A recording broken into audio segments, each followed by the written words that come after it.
Alright, so we ended up trying to replace the handrail that was existing here in the home. Unfortunately, the old one was attached to the single pillar there, and then one part was on the bottom of the brick step, but it was never sturdy, so after a while the rail ended up splitting off and breaking the brick off in the corner. So we decided to dig down and drive in a single post in the floor there down in the dirt. So we dug a hole and replaced the lattice as well and just moved it over. That way it'd be on the side of the stairs to be a little more structural. So now it's as hard as a rock and it ain't going nowhere. So we're gonna go ahead and finish up with the brick here. Just gonna cut some pieces to fit to make it look a lot better, but after that and it gets painted, it'll look like new.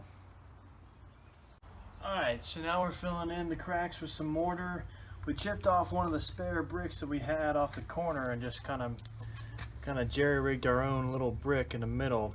Filled in the mortar at the bottom, then pushed this in, made it level, and now we're just filling in the cracks to make it look nice and even. Alright, so we got all the mortar set in the cracks. We kind of jerry-rigged our own form here to get the bevel on the out corner, so that will be nice and smooth. And once that concrete's dry, we'll remove all of that mess down there and it'll be just like new. Yep, and that's about it. We'll see you at the next one.